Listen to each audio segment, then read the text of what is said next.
3 corpos encontrados no Rio Meia Ponte, em Goiânia, foram identificados hoje.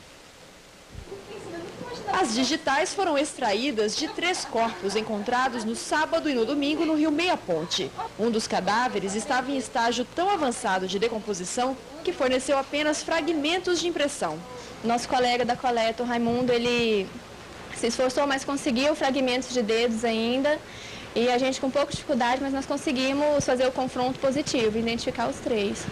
Foram identificados o Alisson Ribeiro Marques, de 18 anos, Everton Nascimento Silva, também de 18 anos, e Osvaldo Oliveira Barreto, de 37 anos. Em pouco mais de uma semana, 4 corpos foram encontrados no Rio Meia Ponte. O Arley Ferreira de Lima já havia sido identificado.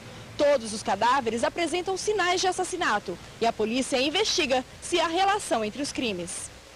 Para falar sobre as investigações que estão sendo feitas para tentar identificar os autores e se há esta relação entre os crimes, está com a gente o delegado adjunto da Delegacia de Homicídios de Goiânia, Carlos Raimundo Lucas. Boa tarde, doutor. Boa tarde. Qual a linha de investigação que a polícia está adotando? O que houve é o seguinte, foi a coincidência de serem encontrados vários cadáveres em pouco espaço de tempo, né? No dia 6/7 foram encontrados 2, lá no Rio Meia Ponte, na região do Vale das Pombas, né? E no dia 14, 2 também, e no dia 15, 1. Agora é o seguinte, não há, pelo que investigamos, preliminarmente, nenhuma relação entre eles, a não ser 2, que é o Arley e o Everton, que eles saíram juntos, são amigos, então foram encontrados mortos.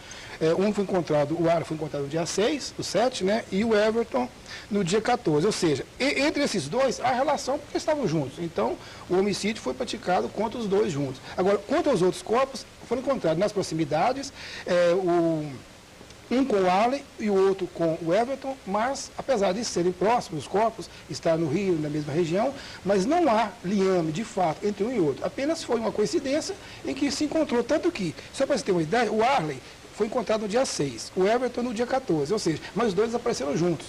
Então, essa sequência próxima de encontros de cadáveres não quer dizer que eles estejam relacionados. A única relação que há desses aí são só o do Arley e do Everton, que eram amigos e eram juntos. Nem a forma como eles foram mortos, que parece que a imprensa divulgou que havia uma mesma característica na forma, todos mortos por arma branca, faca, né, facadas, no mesmo local, ou isso não é verdade? Não, é o seguinte, na verdade, houve uma coincidência do Arley com o Everton.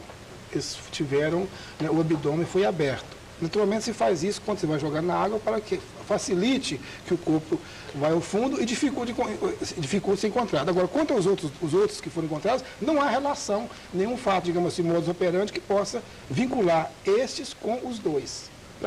As 4 pessoas mortas tinham passagem pela polícia? A polícia investigava alguma coisa sobre eles? Na verdade é o seguinte, os que já foram, todos corpos que acontece encontrar esse homicídio dessa forma, que, digamos assim, parece que é uma execução, tem uma relação normalmente comum do crime e quase sempre relacionada a tóxico.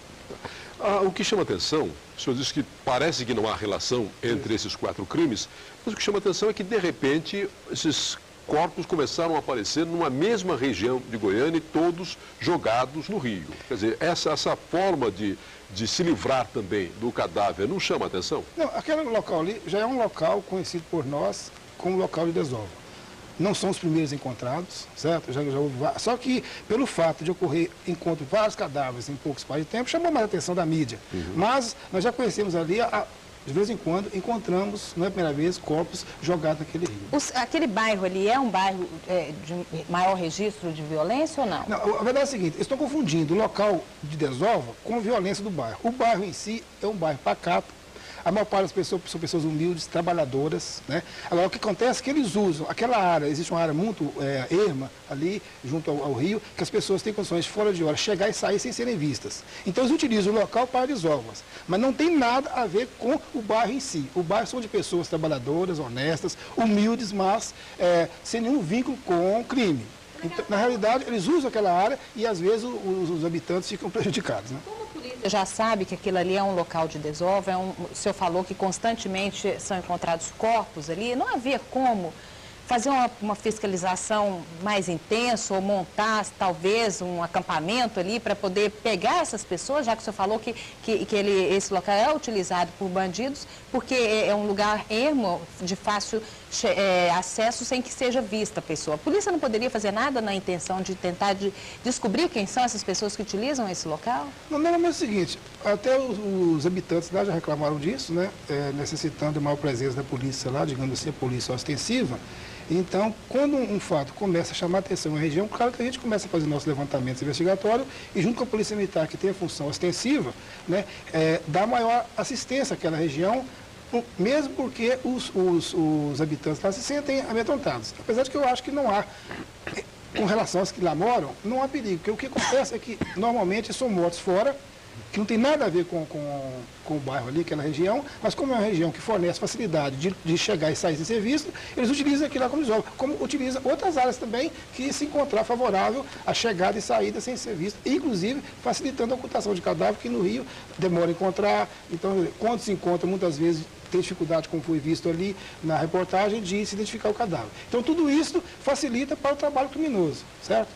Não, o perigo todo, até para a população desse bairro calmo, pacato, que é o Vale das Pombas, é que se porventura alguém involuntariamente presenciar um ato desse, alguém jogando um cadáver ali, é claro que essa pessoa passa a ser uma testemunha e passa a correr risco. Ou seja, de alguma forma está numa região onde ocorre, é um crime, jogar um cadáver, matar é um crime, desovar o cadáver é outro crime. Quer dizer, então, quem participa assistindo, testemunhando, pode depois correr um risco qualquer. Essa é a preocupação de certos dos moradores isso, dali. Justamente, né? Nós entendemos que realmente essa é a preocupação dos moradores e eles têm toda a razão.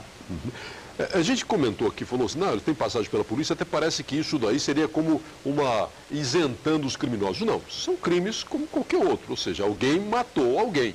A lei não faz distinção. O assassino, seja um traficante ou não, o assassino do traficante também cometeu um homicídio. A polícia tem claro isso, a ponto de fazer uma investigação mais intensa, até para tentar descobrir o que é que está por trás desses crimes? Todo crime que nós investigamos, a investigação, principalmente quando se trata de crimes dessa natureza, que a gente percebe que houve ali foi uma execução, né?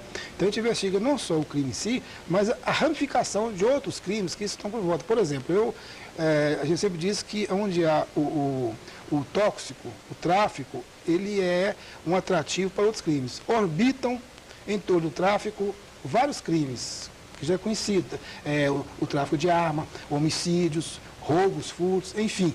Quando nós investigamos um crime que nós sabemos que tem esta motivação, nós ampliamos para verificar a área em que ele está, abrangência, não só sob o aspecto das pessoas, mas a área geográfica que ele está atuando, para que nós possamos fazer não só o trabalho de repressão quando o crime já ocorreu, mas também o trabalho preventivo. Uhum. É porque quando há a necessidade de fazer uma queima de arquivos, até quem está próximo, né, o crime ele é tão violento que ele acaba provocando chacinas, como aquela lá no Jardim Itaipu, que até hoje ainda precisa ser esclarecido, né? Tem um que sumiu, até agora não foi encontrado, quer dizer, as pessoas estavam lá, tinha gente que não tinha nada a ver nem com as pessoas que estavam sendo procuradas e acabaram mortas, né? Quer dizer, o grande mal dessas eliminações coletivas assim, que pode ocorrer numa região como essa, é essa vontade de apagar qualquer traço, qualquer vestígio e o crime ser muito maior do que aquele previsto inicialmente, né? Correto. E sobre essa chacina que o senhor se referiu, as investigações já estão bem adiantadas. Claro que há elementos investigatórios que a gente não pode informar antes do tempo, senão prejudica. Mas eu devo informar que já está bem adiantada a investigação em torno do fato. Sim, a investigação, o senhor diz, para prender os culpados ou para esclarecer a razão do crime? Não só os culpados, mas esclarecer a razão, porque todo crime tem uma motivação. Então, quando a gente deslinda um caso, a gente também tem por obrigação de entender a motivação, porque nada é feito sem motivo. Então, está tudo incluído dentro da investigação mais ampla que se faz em torno de qualquer crime. Uma preocupação que se tem quando começam a ocorrer crimes assim é de esquadrões da morte, de pessoas da lei envolvidas, né, que deveriam estar dentro da lei, envolvidas com esses extermínios. A polícia tem alguma suspeita disso daí? Geralmente, quando ocorre esse tipo de crime, começa, seria tipo execução, etc., e as vítimas geralmente têm uma relação com crime, são criminosos, etc., também se questiona se há o esquadrão da morte, se existem policiais envolvidos. Olha, quando se há crimes que envolvem tráfico, que envolvem, digamos assim, quadrilha, nós nunca descartamos, nós não podemos dizer que há ou não policiais.